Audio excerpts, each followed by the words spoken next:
The betrayal. Captain Ilara Voss stood at the viewport of Orbital Station Harmony, watching Earth rotate slowly below. 10 years had passed since the Armistice Agreement ended the bloody Earth-Sarxian War. 10 years of uneasy peace between humanity and the reptilian Sarxians. As Earth's military liaison to the Sarxian diplomatic corps, maintaining this fragile truce was her responsibility. Captain Voss, Ambassador Krell has arrived for your scheduled meeting, announced Lieutenant Park. Ilara nodded, straightening her midnight blue uniform. Tell him I'll be right there. Ambassador Krell waited in the diplomatic chamber, his scaled body standing nearly 7 feet tall. Like all Sarxians, he had iridescent skin that shifted between deep purple and green depending on the light, 4-fingered hands with retractable claws, and vertical pupils that narrowed when he saw Ilara enter. Captain Voss. Krell's translator converted his guttural language into smooth English. I appreciate your punctuality. Ambassador. Ilara nodded professionally. Despite years of working together, she never quite felt comfortable around Krell. Perhaps it was the way his secondary eyelids blinked sideways, or maybe it was the memory of her parents' transport ship being vaporized by Sarxian fighters when she was 14. For an hour, they reviewed routine matters, trade routes, cultural exchange programs, security protocols for the upcoming anniversary celebration of the armistice. It was dull but necessary work. Before we conclude, Krell's scales rippled slightly. I must inform you that certain factions within the Sarxian alliance are displeased with Emperor Zextal's continued commitment to peace. Ilara's attention sharpened. Is this something we should be concerned about? The warriors of ancient glory are merely vocal dissenters. Krell dismissed with a wave of his clawed hand. The Emperor has them under control. After the meeting, Ilara filed her report to Earth Defense Command, but added a personal note about the warriors of ancient glory. Something in Krell's dismissal felt rehearsed, too casual. Her unease was justified 3 days later when her sleep was shattered by emergency alarms.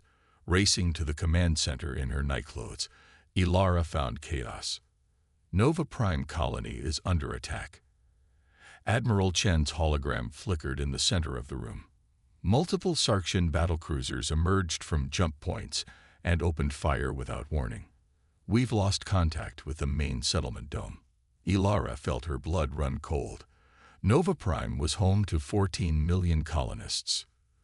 The Sarxian government, claiming it's a rogue military faction, but our intelligence suggests this attack was too well coordinated. This bears the hallmarks of a sanctioned military operation. Before Ilara could respond, another officer shouted, Captain, Sarxian vessels just jumped into Earth orbit.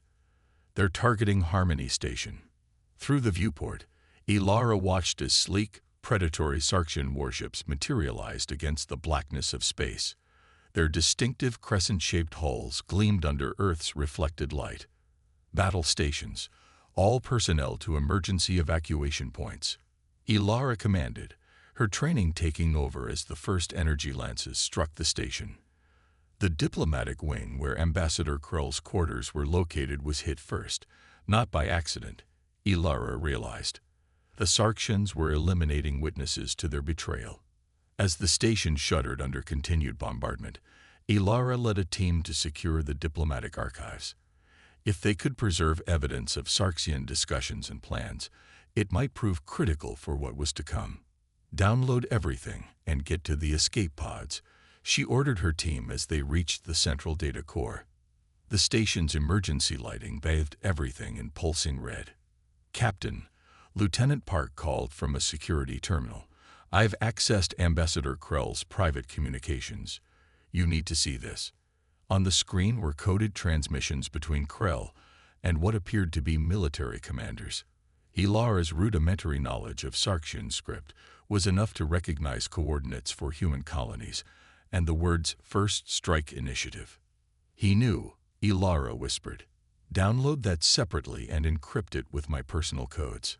They barely made it to the escape pods as Harmony Station began breaking apart.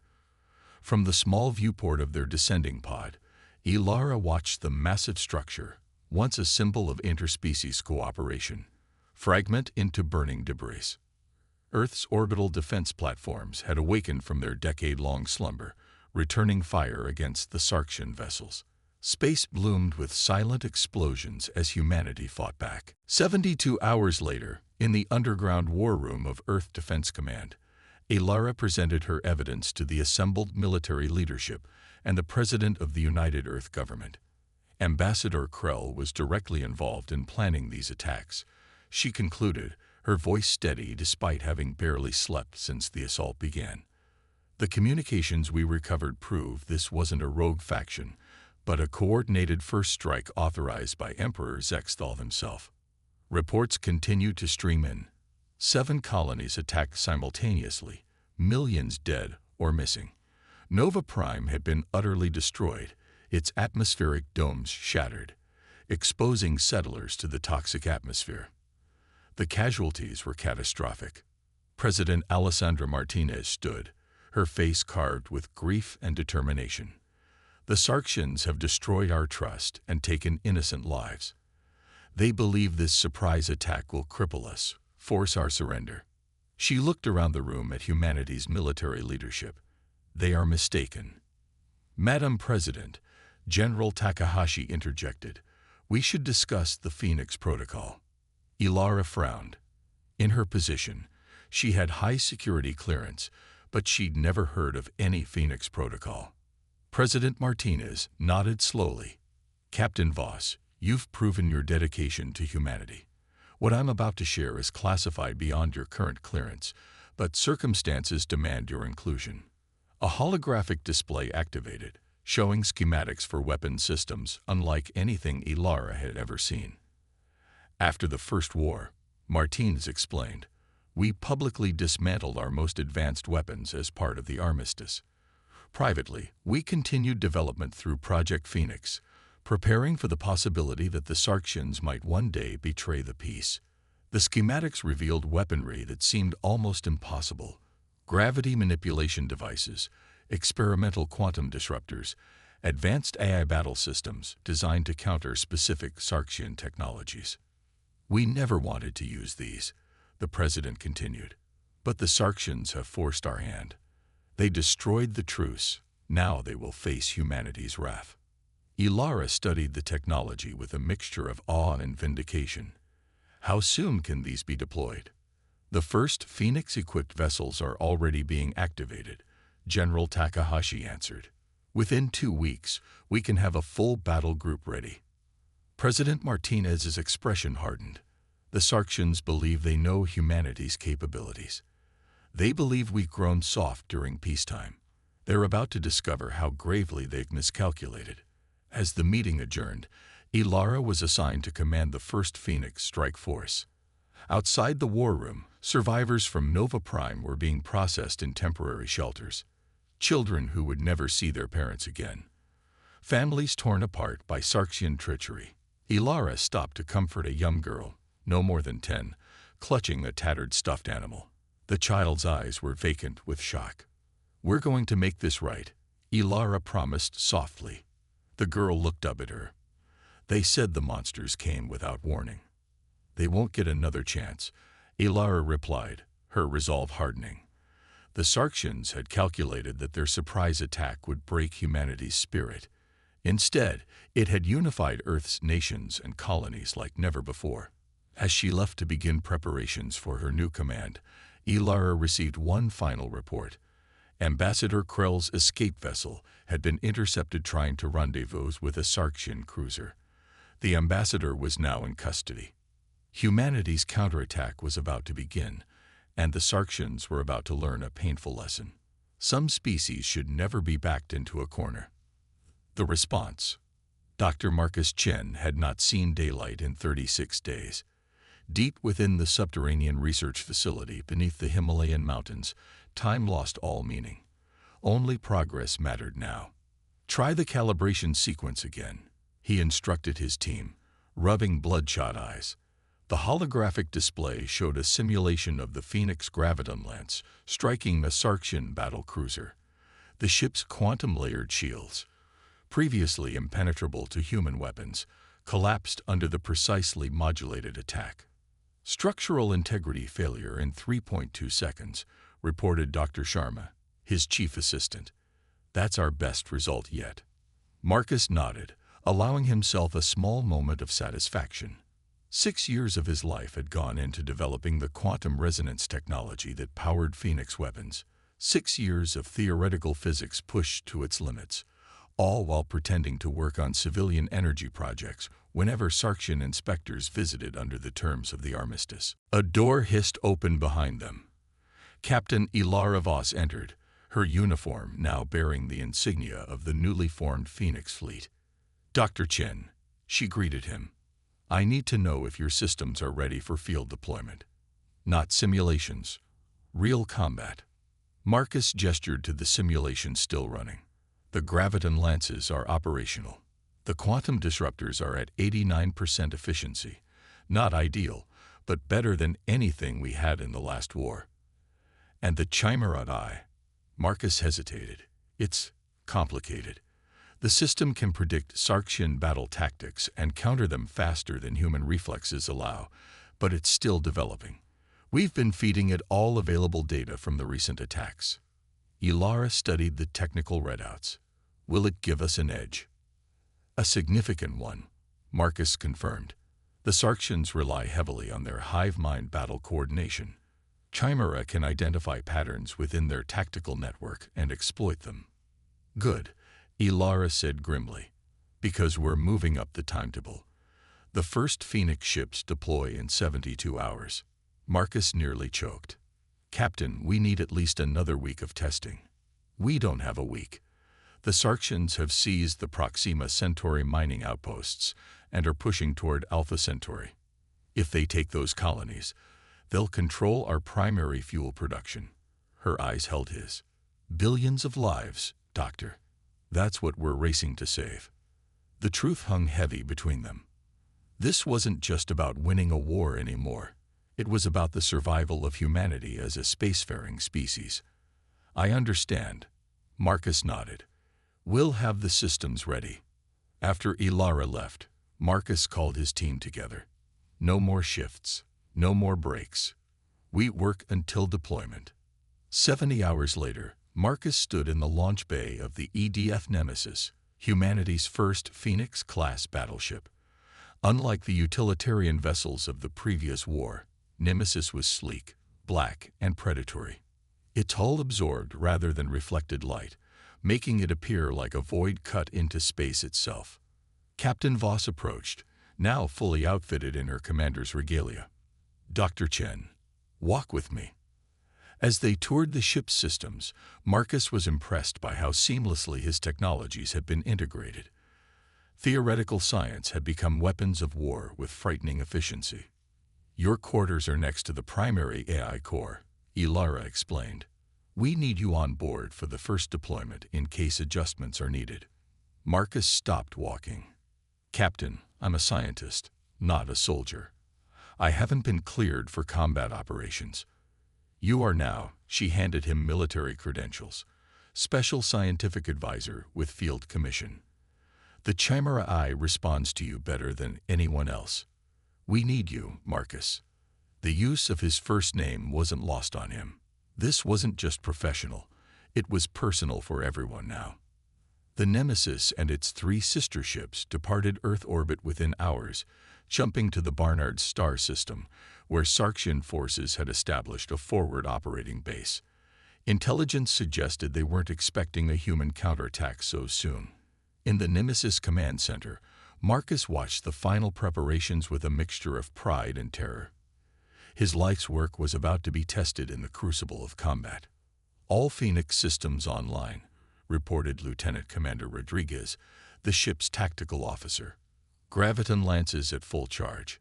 Quantum disruptors ready. Chimera Eye active and tracking."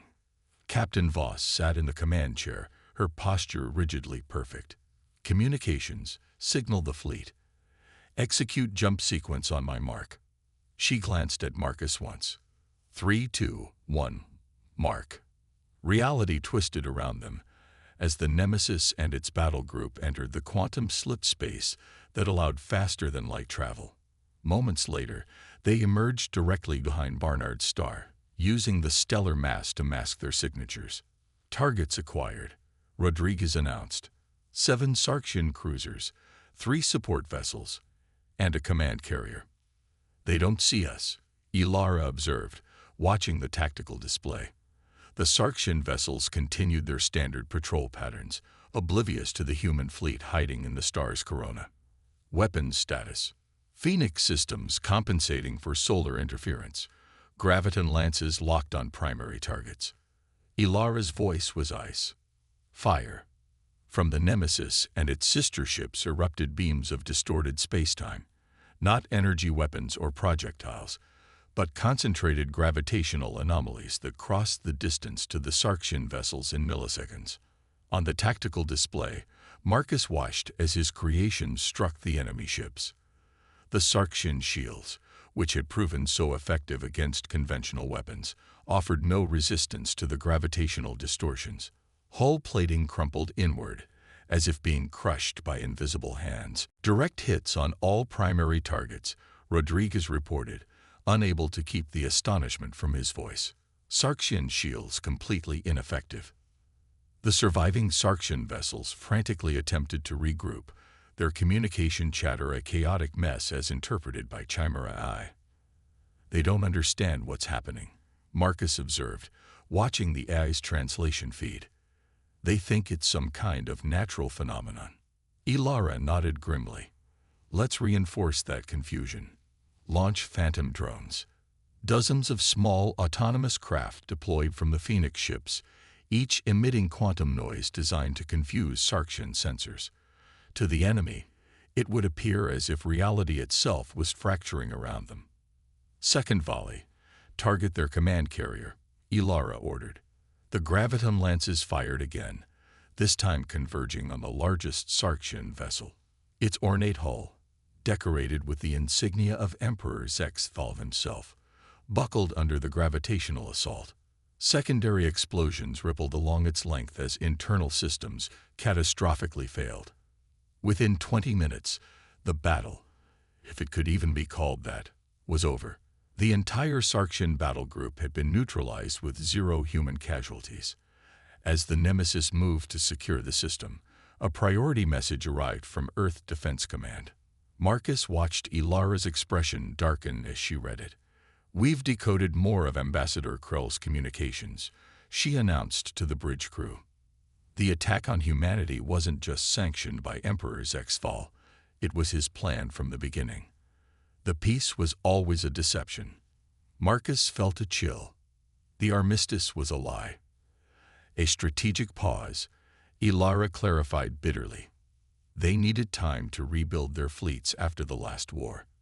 The treaty was just to buy that time. The implications were staggering. 10 years of diplomatic efforts, cultural exchanges, and scientific cooperation, all a calculated deception by the Sarxian emperor. There's more, Ilara continued. We've identified their next target, the Sol system itself. A massive Sarxian armada is gathering at their homeworld of Sarx Prime. Earth estimates they'll launch within 2 weeks. Marcus stared at the tactical display, now showing the projected path of the Sarxian invasion force.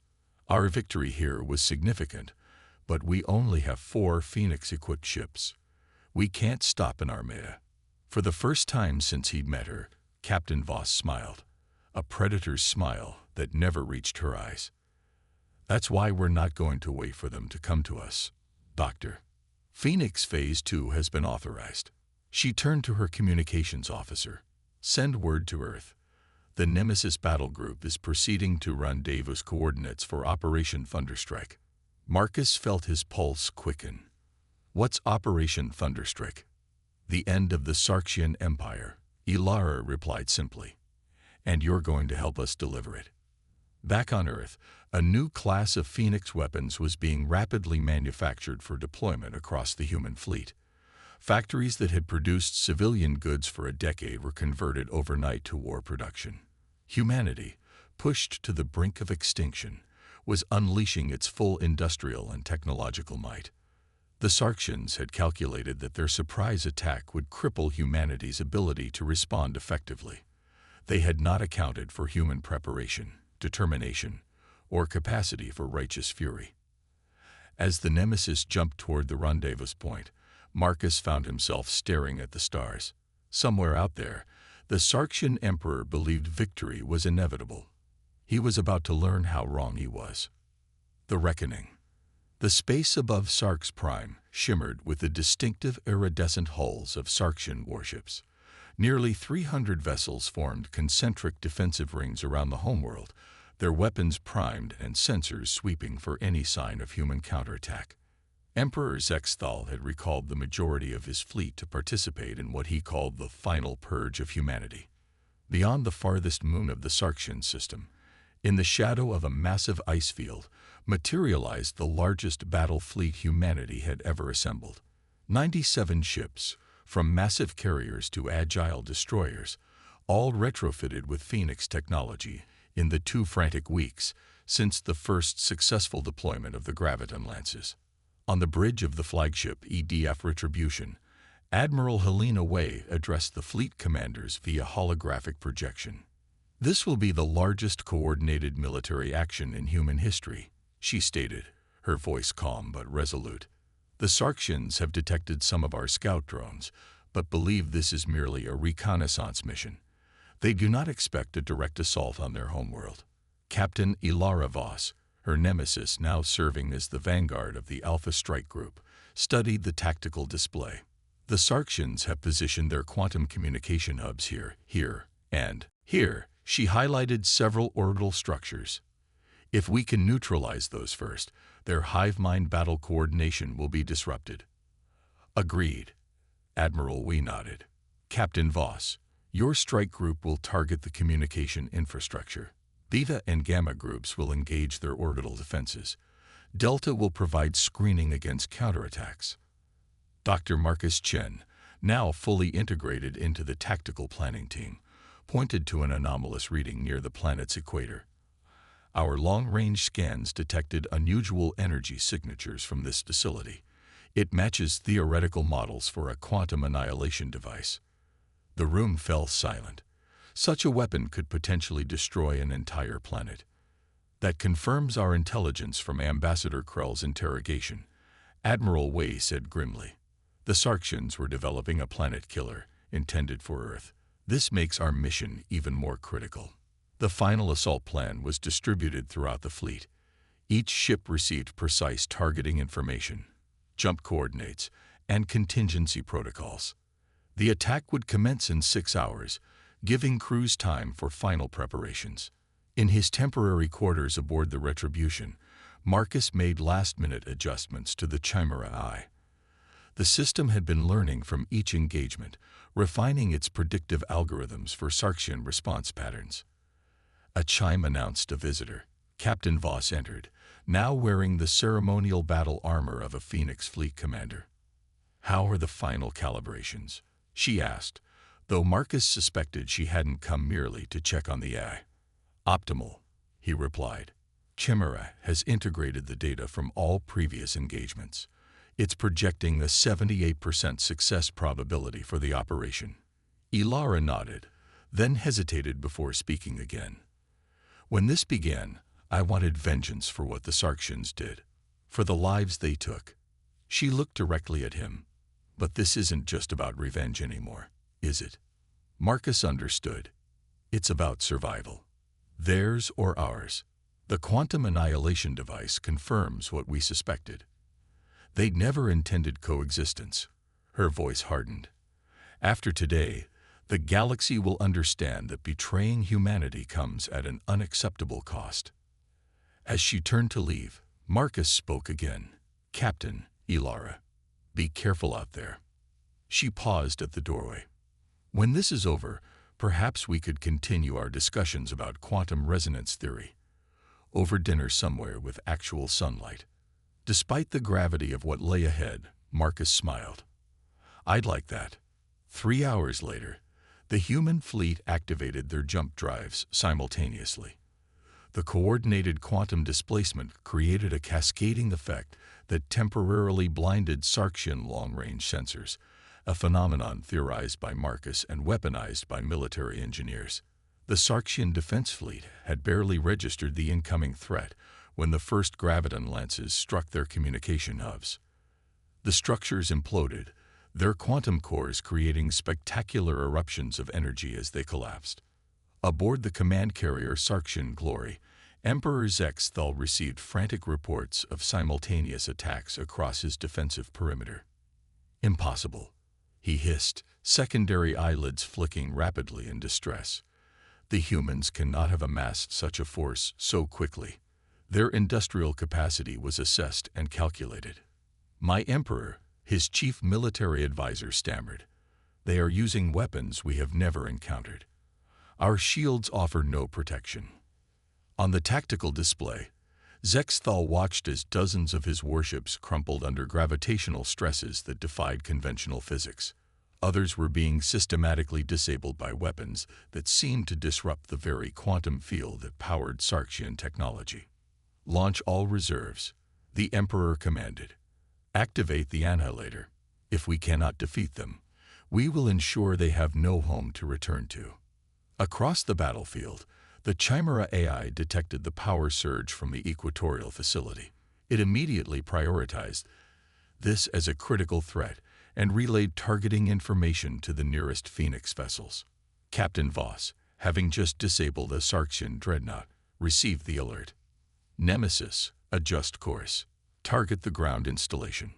All power to graviton lances." The sleek black vessel dove through the chaos of battle, evading debris and enemy fire with AI-assisted precision.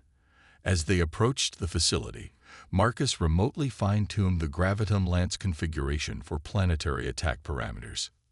"Target locked," announced Lieutenant Commander Rodriguez.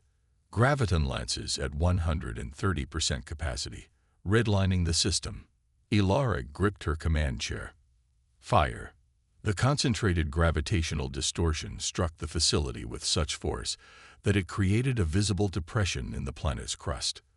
The quantum annihilation device, in the process of powering up, suffered a catastrophic containment failure.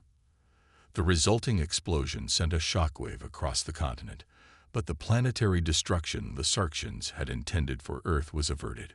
In orbit, the battle had become a rout. With their communication network destroyed and faced with weapons they had no defense against, the once mighty Sarxian fleet was being systematically dismantled. Ships attempted to flee, only to be caught in the web of human vessels that had surrounded the system. Admiral Wei's voice transmitted across all frequencies, both human and Sarxian. "Emperor Zexthal, your fleet is defeated. Your planet killer destroyed. Surrender now, or face complete eradication."